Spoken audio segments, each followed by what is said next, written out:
అంబేద్కర్ కోనసీమ జిల్లా కొత్తపేట నియోజకవర్గంలో ఆలయాల అభివృద్ధి పనులకు శ్రీకారం చుట్టారు. వచ్చే ఏడాది జరగబోయే గోదావరి పుష్కరాల దృష్ట్యా దేవాదాయ ధర్మాదాయ శాఖ ప్రత్యేక చర్యలు చేపట్టినట్లు రాష్ట్ర మంత్రి ఆనం రామనారాయణ రెడ్డి తెలిపారు. ఆత్రేయపురం మండలం వాడపల్లి వెంకటేశ్వర స్వామి ఆలయం, కొత్తపేట మండలం మందపల్లి మందేశ్వర స్వామి ఆలయాల్లో అభివృద్ధి పనులకు మంత్రి ఎమ్మెల్యే సత్యానందరావుతో కలిసి శంకుస్థాపనలు నిర్వహించారు. వాడపల్లి దేవస్థానంలో సుమారు 12 కోట్ల రూపాయల వ్యయంతో శ్రీనివాసం వసతి భవనం నిర్మాణం చేపట్టగా, మందపల్లి దేవస్థానంలో 4 కోట్ల 20 లక్షల రూపాయలతో తైలాభిషేక భవనం నిర్మించి శ్రీకారం చుట్టారు. ఈ మెరుగైన సౌకర్యాలు కల్పించడమే లక్ష్యంగా ఆలయాల అభివృద్ధి పనులు వేగంగా కొనసాగుతున్నాయని, ఇంకా కామన్ గుడ్ ఫండ్ కింద 24 ఆలయాలకు నిధులు మంజూరు చేసినట్లు వెల్లడించారు. డాక్టర్ బిఆర్ అంబేద్కర్ కోనసీమ జిల్లాలో దేవాదాయ శాఖ ద్వారా ప్రారంభిస్తున్నటువంటి పనులు రాబోయేటువంటి గోదావరి పుష్కరాల సమయానికి ఈ పనులన్నీ కూడా చేయాలి.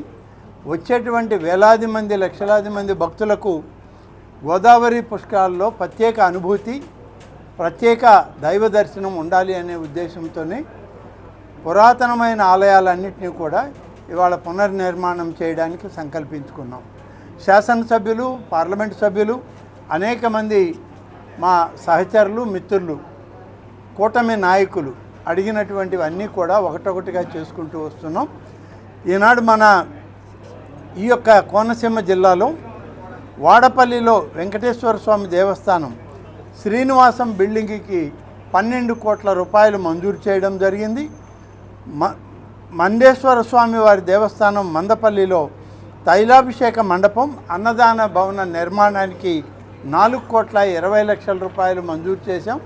అలాగే శ్రీ వీరేశ్వర స్వామి దేవస్థానం మురముళ్ళ గ్రామంలో దేవాలయ పునర్నిర్మాణానికి 4 కోట్ల రూపాయలు మంజూరు చేసి, కొండలేశ్వర స్వామి దేవస్థానం కొండలేశ్వరంలో అన్నదాన భవనం, అతిథి గృహాల నిర్మాణానికి 2.5 కోట్ల రూపాయలు మంజూరు చేసి ఇవాళ పనులన్నీ కూడా మొదలు పెట్టడం జరుగుతుంది. ఒక విషయం ఏంటంటే, ఈ ప్రభుత్వం వచ్చాక అనేక కార్యక్రమాల్లో భాగంగా ఈనాడు దేవాదాయ శాఖ ద్వారా కూడా పవిత్రమైనటువంటి కార్యక్రమాలని ఆలయాల ప్రాంతాల్లో ఆ భగవత్ సాన్నిధ్యాన్ని కోరుకునేటువంటి ప్రతి ఒక్కరికి మంచి కార్యక్రమాలను అందించాలనేటువంటి ఆధ్యాత్మిక ప్రవచనాలతో ఈ యొక్క ఆంధ్రప్రదేశ్ రాష్ట్రం మరి హిందూ సనాతన ధర్మాలకు అనుగుణంగా ఈ కార్యక్రమాలన్నీ నిర్వహించడానికి మన రాష్ట్ర ముఖ్యమంత్రి శ్రీ నారా చంద్రబాబు నాయుడు గారు, ఉప ముఖ్యమంత్రి శ్రీ పవన్ కళ్యాణ్ గారు, వీరందరితోటి నారా లోకేష్ గారు, అలాగే భారత ప్రధాని నరేంద్ర మోడీ గారి ఆశీస్సులతో పెద్ద ఎత్తున కార్యక్రమాలు చేస్తూ ఉన్నాం.